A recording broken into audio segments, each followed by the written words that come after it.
दोस्तों, आज की इस वीडियो में एक डरावनी कहानी के बारे में बताने जा रहा हूं। इस वीडियो को लास्ट तक देखिए, आपको बहुत मजा आने वाला है। इस कहानी का नाम है अंधेरे के साए, एक भयानक कहानी। चलिए शुरू करते हैं। रात का समय था, आकाश में बादल छाए हुए थे और हवा में अजीब सी ठंडक थी। शहर के बाहरी हिस्से में एक जंगल था जिसमें कई रहस्यमय घटनाएं होती थीं। उस जंगल के बीच में एक पुराना और खंडहर हो चुका किला था जिसे लोग भूतिया किला कहते थे। यह किला सैकड़ों साल पुराना था और इसके बारे में कई डरावनी कहानियां मशहूर थीं। आरव और उसके दोस्त सिया और करण ने तय किया कि वे इस किले के रहस्य का पता लगाएंगे। एक रात जब चांदनी धुंधली थी और चारों ओर सन्नाटा फैला हुआ था, वे तीनों किले की ओर निकल पड़े। किले के पास पहुंचते ही उन्होंने देखा कि वहां का दरवाजा खुला हुआ था, मानो किसी ने उनका इंतजार किया हो। किले के अंदर घुसते ही उन्हें एक अजीब सी बदबू महसूस हुई। चारों ओर धूल और मकड़ी के जाले थे। दीवारों पर काले धब्बे थे जो खून जैसे दिख रहे थे। उन्होंने अपनी टॉर्च जलाकर चारों ओर देखा और धीरे धीरे आगे बढ़े।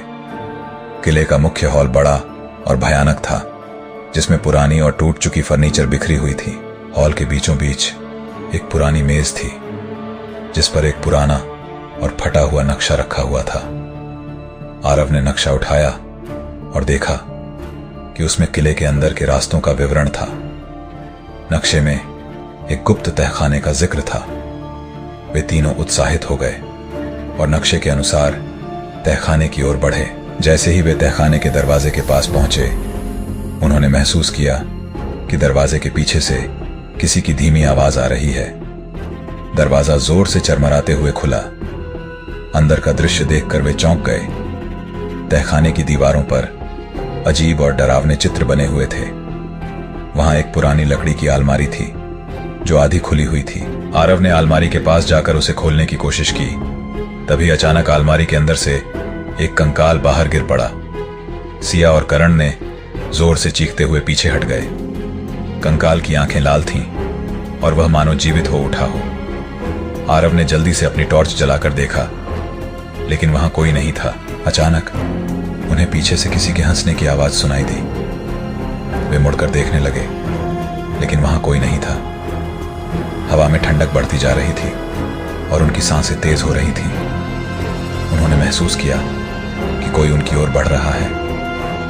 तीनों ने एक दूसरे की ओर देखा और फैसला किया कि उन्हें तुरंत वहां से निकलना चाहिए। वे तेजी से तहखाने से बाहर निकलने लगे, लेकिन जैसे ही वे दरवाजे के पास पहुंचे, दरवाजा अपने आप बंद हो गया। चारों ओर अंधेरा फैल गया और वे चीखने लगे। अचानक एक भारी आवाज गूंजने लगी, तुमने इस किले में कदम रखा है, अब तुम यहां से कभी नहीं जा पाओगे।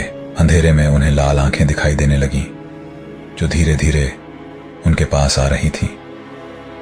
सिया ने जोर से चिल्लाया, हमें यहां से बाहर निकलना होगा। आरव और करण ने मिलकर दरवाजे को धक्का देना शुरू किया, लेकिन दरवाजा हिला तक नहीं। तभी उन्हें दरवाजे के पीछे से एक पुरानी और कराहती हुई आवाज सुनाई दी, यहां से जाने का एक ही रास्ता है। उन्होंने पीछे मुड़कर देखा तो एक पुराना आदमी खड़ा था जो काले कपड़ों में लिपटा हुआ था। उसकी आंखों में अजीब सी चमक थी। उसने कहा, अगर तुम इस किले से बाहर निकलना चाहते हो तो तुम्हें मेरी बात माननी होगी। आरव ने हिम्मत जुटाकर पूछा, क्या करना होगा? उस आदमी ने धीमी आवाज में कहा, तुम्हें उस कमरे में जाना होगा जहां आत्माओं का निवास है। वहां एक पुरानी किताब है जिसे तुम्हें पढ़ना होगा, लेकिन याद रखना, एक गलती और तुम हमेशा के लिए यहां फंस जाओगे। वे तीनों डरते डरते उस कमरे की ओर बढ़े जिसका दरवाजा खुद ब खुद खुल गया। कमरे के अंदर एक पुरानी मेज पर एक मोटी किताब रखी हुई थी। आरव ने धीरे धीरे किताब खोली और पढ़ना शुरू किया। किताब के पन्नों से धुआं निकलने लगा और कमरे में चारों ओर आत्माओं की आवाजें गूंजने लगीं। किताब पढ़ते ही कमरे का दरवाजा तेजी से बंद हो गया और चारों ओर अंधेरा छा गया। अचानक एक तेज रोशनी फैली और वे तीनों बेहोश हो गए। सुबह होते ही गांव वाले किले के बाहर जमा हो गए। उन्हें आरव, सिया और करण को बेहोश हालत में पाया। उन्होंने तीनों को बाहर निकाला और गांव ले गए। वे तीनों बच गए, लेकिन उस रात की घटना को कभी नहीं भूल पाए।